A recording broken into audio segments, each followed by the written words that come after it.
saying today about association towns and city. If you're in the middle of your term, you can't get a reduction. Right. You can't reduce it without a local law. And a referendum. No, reduction. Oh, what? Oh, yeah. Call to order the public hearing for the budget for the town of Shandaken 2013. Please rise for the pledge of allegiance. Pledge allegiance to the flag of the United States of America and to the republic for which it stands, one nation, under God, indivisible, with liberty and justice for all.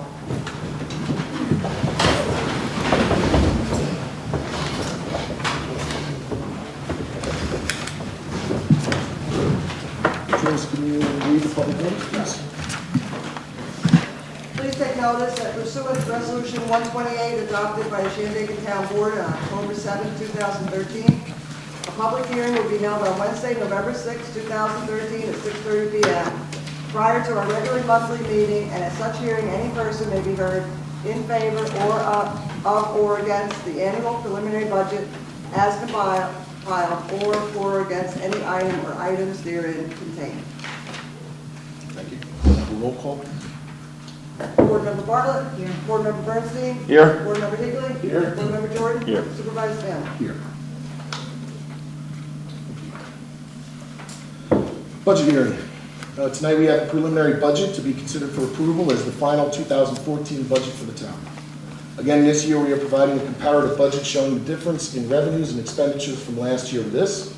As always, there has been discussion between town board members and there are a few changes being suggested. First, we're proposing increasing some of the elected official salaries to round them out. The supervisor, town clerk, and assessor chair will go to $33,000 each. Highway superintendent goes to $47,500. Justices will go to $17,750 each, and the assessors will go to $5,250. All general employees will receive a 2.5% increase, and I'd like to thank Mr. Kalb for sitting with me to discuss the museum. They will be helping to coordinate Shandaken Day activities, which moves $1,000 to the museum contractual line and adding $500 more. We are also proposing increasing the museum director's salary to allow for 11 months of operation. We have increased the contributions to the veterans program for the aging, or the veterans, the program for the aging, and the senior lunch programs by $500 each. Reductions include the town board contractual to $500 and the supervisor contractual to $4,000 and welfare officer $2,000. It should be noted that we've also reduced our use of fund balance again, as it is our belief that we should become less reliant on these funds. We've reduced the usage by $10,000 again this year. Overall, we have a budget that shows a spending plan increase of only 0.06%, or $1,465 over last year's figure of $2,358,962. That relates to a tax increase of 0.23%, or $3,945 over last year's general taxes of $1,686,832. On the highway, we have an increase of 2.06%, or $42,344 over last year's figure of $2,056,597. That relates to a tax increase of 0.67%, or $9,127 over last year's figure of $1,360,338. Adding in all of the fire, water, and lighting districts, the overall tax increase is due to be roughly 0.6%. So as an example, barring an adjustment in your assessment, a homeowner who paid $1,000 in town taxes last year would pay $1,006 this coming year. Of course, we are here tonight to hear all those in favor of and against the budget and proposed changes. We ask that if you wish to speak, please introduce yourself and where you live. The board will hear all remarks, and once all have spoken, we will take them all under consideration and discussion amongst the board will ensue. As always, there may be changes proposed, but ultimately it is up to the town board to vote to adopt the budget following any suggested changes. With that, we will open it up for public comment. It's for public? Public comment. It is, okay. I'm here tonight, I had mailed a letter to the editor. I'm sorry, Ari. right, just introduce yourself in the public. Barbara Barbara. Lombardo, from Italian, New York, Woodland Valley. And I have to be honest, the letter to the editor was a lot longer, and I'm going to cut it. Obviously, they didn't want to hear it, so I shortened it for you too. I wanted to compliment you on the job you've done. I think it's positive. I think it's excellent for the town, and I think positive about it. In the last board meeting, I also quickly mentioned that I like the zero budget that Vinnie Bernstein had mentioned. I think that helps a lot, and you wind up cutting, rearranging, and adjusting different positions. I've seen it done where I've worked for years, doing quality control, so I know that does help.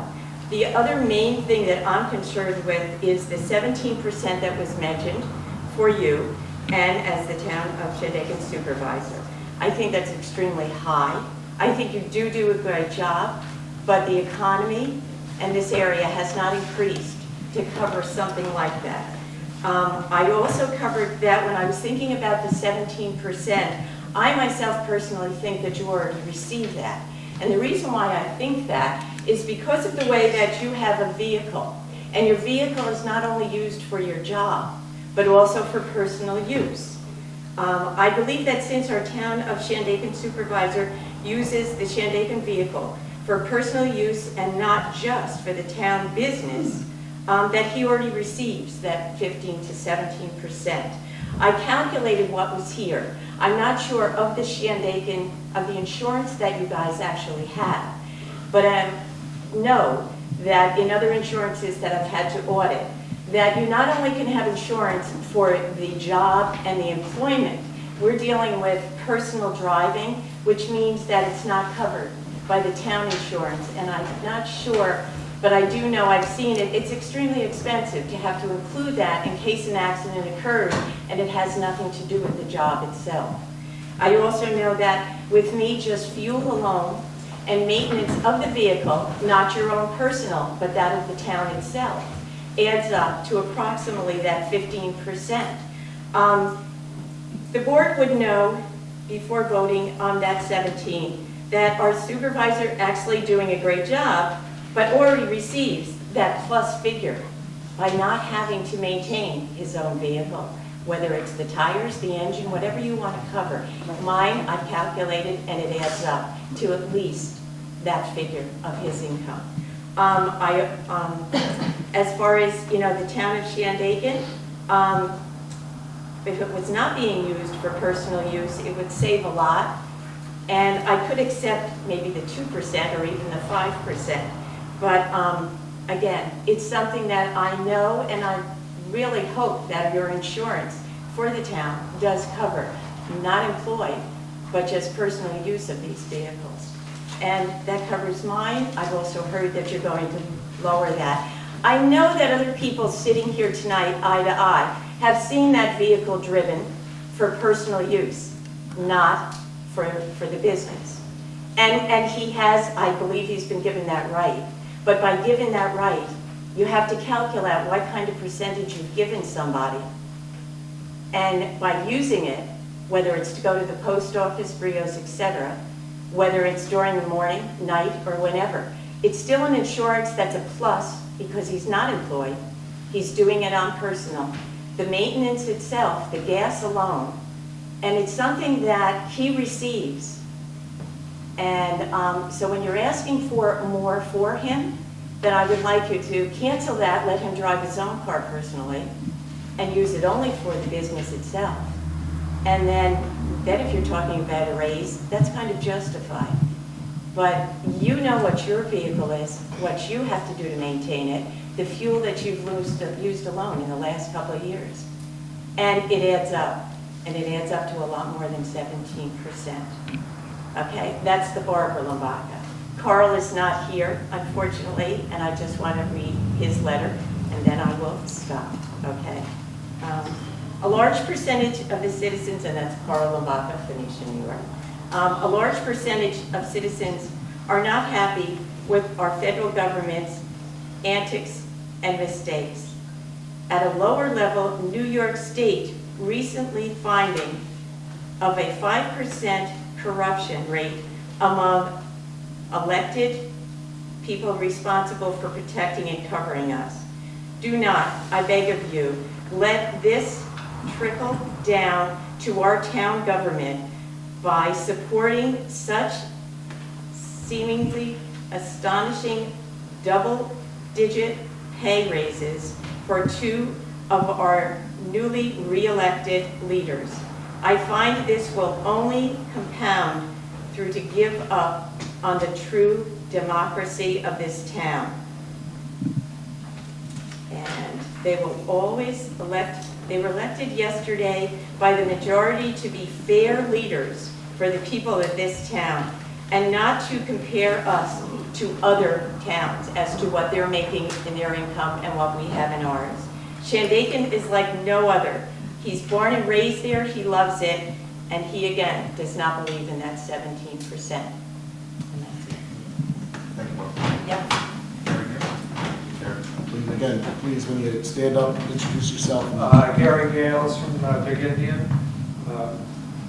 I've just listened to what this fine lady had to say, and frankly, I think you have to start with the old saying, you get what you pay for. Frankly, the fact that the town supervisor has been only getting $30,000 a year for the last several years suggests to me that it's a low salary to begin with. I know you pointed out, you kept mentioning 17%, but I'm looking at this and it went from 30,000 to 33,000, which is 10%, not 17%. They just changed it. Well, I mean, it is what it is. It's, Yeah. it's not, you mentioned 17%, Yeah. 48 times, and it's not 17%. It's 10%. And it went from 30,000 to 33,000, which frankly, as a taxpayer, and given what the supervisor has done over the last couple of years, I think he fully deserves it. And to start going in about making innuendo about the use of a car is frankly getting into personal issues, which I don't think we need to be getting into. Not at all. So I haven't seen Mr. Stanley running around with a car and doing things that he shouldn't be doing as town supervisor. Every supervisor that I'm aware of for the last, I don't know how many years, has had use of a town car. Now, if you want to say, for whatever reasons, that Supervisor Stanley should be denied that, when it's been available for, again, I don't know if it's decades, but it's been for as long as I've been here, which is almost 30 years. I think that's just being a little bit petty at this point. And the question is the supervisor doing the job he was elected to do? A lot of people apparently said yes yesterday, and at this point, I think we have to look at the job he's done. Does he deserve this kind of salary? My vote would be absolutely. Frankly, I think 33,000 is a real bargain. And I get back to you get what you pay for, because whoever succeeds Mr. Stanley, you know, we need competency in the people who lead this town. And you're not going to get competency by niggling on the salary. So I would just say I think the fact that you presented, I guess, a budget at one point with a raise to 35, you've reduced it down to 33. I think that's more, should answer any objections that people should reasonably have. And frankly, what I'm interested in as a citizen of this town is the job that you all do. And I think you've done a remarkable job in the last couple of years when we have been gone through the trial of hell with the floods and whatnot. And I think You know, anybody who would have done the work that you all have done for as little that you do deserve a lot of credit and not, you know, objections. So those are my thoughts.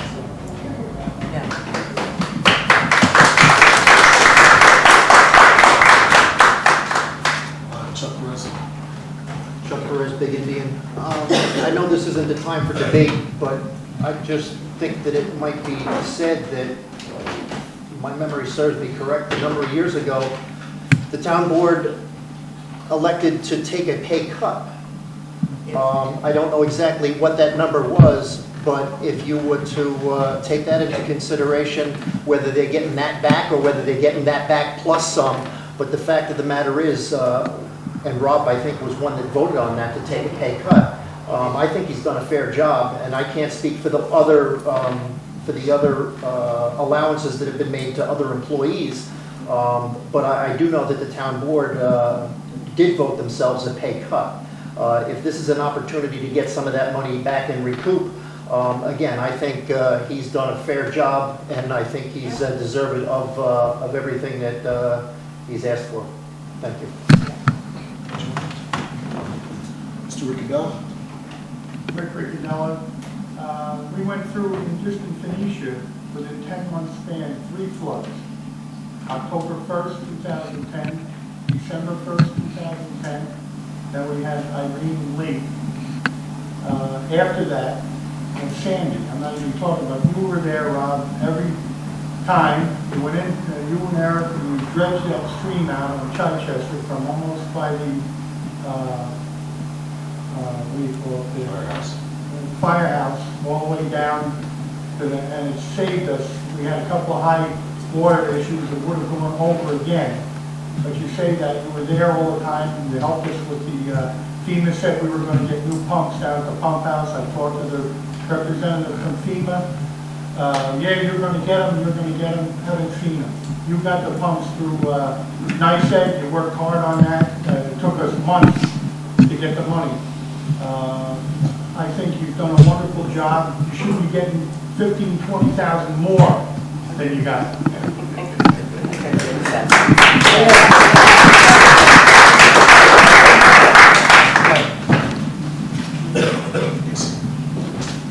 My name is Ann Carol Martin Michelotti. I'm not used to public speaking. I'm John Michelotti's wife. We live in Big Indian on Alabria Road. He couldn't be here tonight, but his vote is in my cell phone. So there's 2 of us. All town supervisors are not equal. However, Rob Stanley is an excellent manager and town leader. He ran unopposed in this election. That speaks volumes that the townspeople think he is doing a good job. He's a man of action who gets things done. In the aftermath of Irene, he demonstrated his abilities to make sure the roads and bridges were rebuilt fast, and everything else you did. Like you said, you ran all over the place. The town supervisor is a full-time job, not just 9 to 5, but more like 7 days a week. Plus, he's raising a family. Please raise the salary amount to be commensurate with his performance in this town, which I think ought to be 15,000, at least more also. Hear, hear.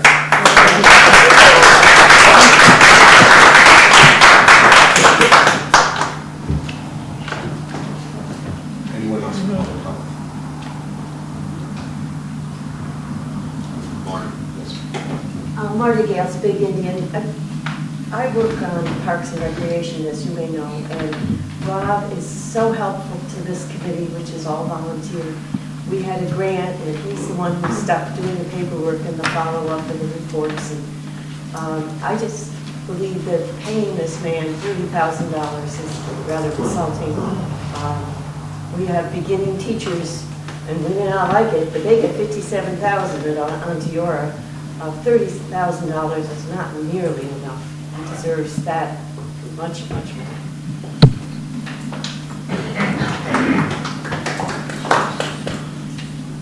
Any other public comments?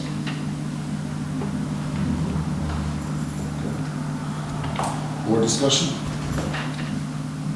I just want to say it's It's not you, it's the job, and I agree with Gary, we have to raise the level to attract people that are, you know, good and competent for this job. It ought to be a living wage. It is full-time, and yeah, I can't help but compare it with others. I agree, it should be 50,000. I think that as of right now, the job is designated as part-time. It isn't anything close to part-time. It really is 24/7. And I would hope that when the new board takes their seats in January, that you would entertain changing that designation to full-time. It's only 35 hours a week. He puts that in 3 days. My take on it is, like Jack said, it could be a full-time job. And if the new town board wants to entertain that in January, that would be something that we could look at. My take on it, though, is in July and August, both Eric and Rob threw their hat in the ring, came to all 3 caucuses, knowing full well what the job was, how many hours they put into it, and what the salary was. Through July and August, the 3 caucuses, they came out unopposed. To raise his salary now, either 10%, 7 or 8, whatever it boils down to, I'm opposed to it. And simply because over the last 4 or 5 years, I've been involved in negotiations with the highway department, with the police department, with the ambulance, trying to hold that down to 2%, 1%, 3%, and they've all done that and gone for that. I would have a hard time looking them all in the eye now and saying I'm okaying a 10% raise. So that's my stand on it. Well, I thought 17% was a little high at first. And then $3,000 raise. You do that, you divide that by weekly. How much is that a week? No, what is it, about probably $50, $60? Yes, 57. $57 a week. I mean, that don't seem like a lot of money. You know, for a week. It doesn't seem like a lot of money to be getting the extra week.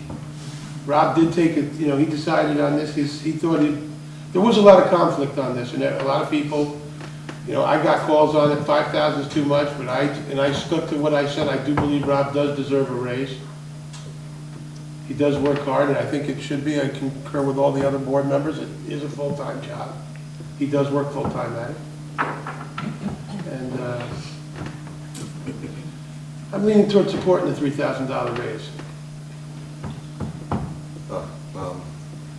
Again, Rick, we're done with the public comments. One more time. No, I appreciate it, Rick, but please, believe me, I'm very appreciative of the comments coming from the public. I just wanted to point out, Rick. the highway department, the police department, they make more money than you do. Rick. As a fiscal officer, it doesn't make sense. Thank you, Rick.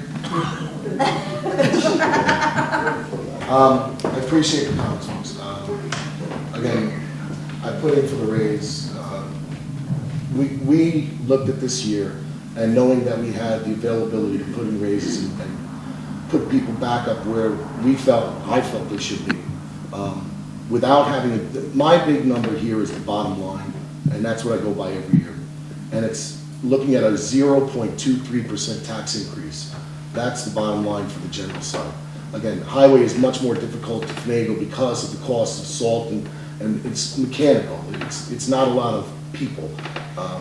Really, it's in the highway workers that come out of the highway department, their salaries are set by contract. As Vinny pointed out, again, I'm at those negotiations as well, arguing for the 0, the 1, the 2% raises, arguing about the healthcare contributions, arguing about the, having them contribute more, give more money to the town. I was the one that came up with the resolution stating that as of 2012, all employees will only receive half of the single plan, which had a drastic reaction within the budget of the town, saving the town tens of thousands in the initial year. And not only that, but we'll continue to accrue that as we go through elections and as we lose employees through attrition. When they come in and they're only receiving $2,200 from the town for their healthcare system, whereas before they only had to pay $500. and now they've got to come up with the 22 or more. That's where you accrue savings in the long term for the town. We also changed retirement benefits and healthcare benefits in those contracts. Prior to my terms, those regulations were put in place stating that for 10 years of service and 15 years of service, employees would receive 75% or 100% of those benefits for 10 or 15 years. We felt that was a little low. We raised those to 20 and 25 respectively. Again, I don't feel that we should be taking those benefits away from those people, because if they're willing to commit 20 to 25 years of service in our little town, God bless them. And I want them to have benefits for them and their family when they walk out of here. Again, this is all without harming the town as it stands. It's helping the town's financial status in the long term. Again, I spoke to Vinny the other day about fund balance. The more we reduce our budgets and tighten our budget, the less money we have to carry over for the following year. So this year, again, we reduced the fund balance by $10,000.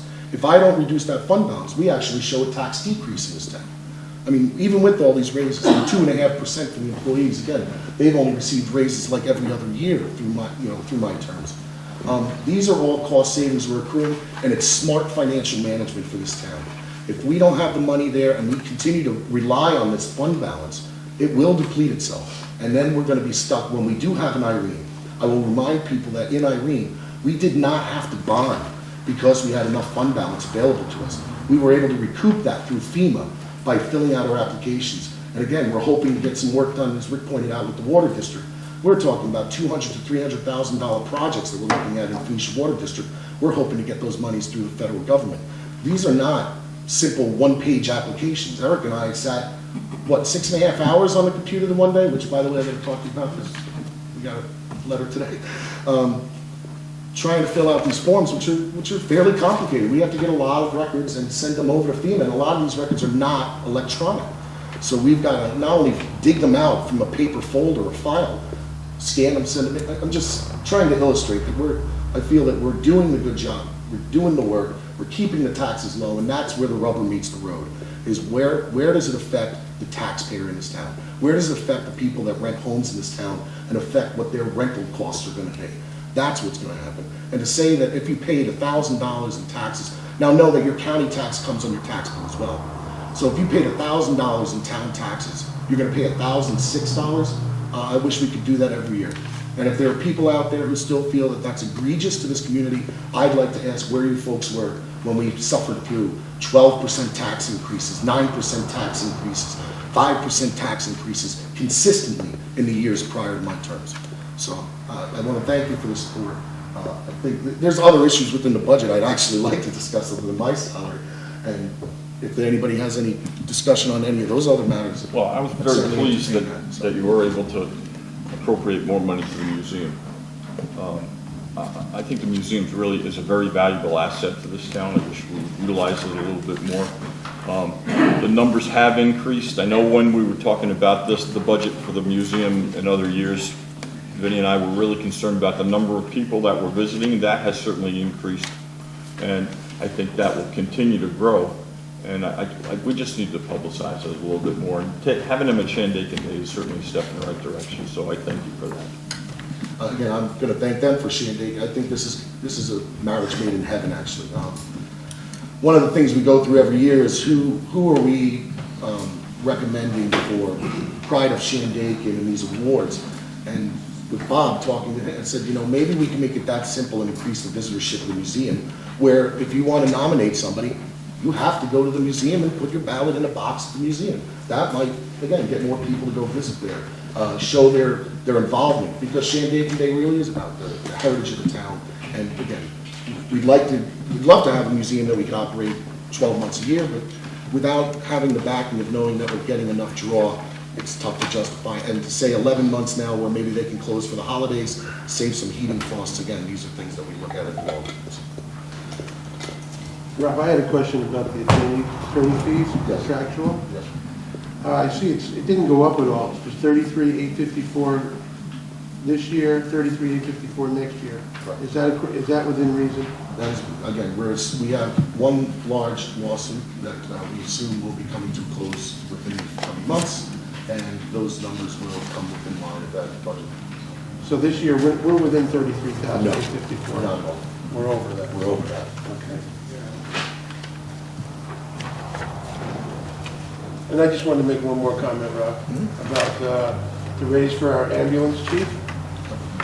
In my opinion, he deserves it. He represents the ambulance better than, as far as I'm concerned, any department around here. He's here every meeting. He's dressed to the nines.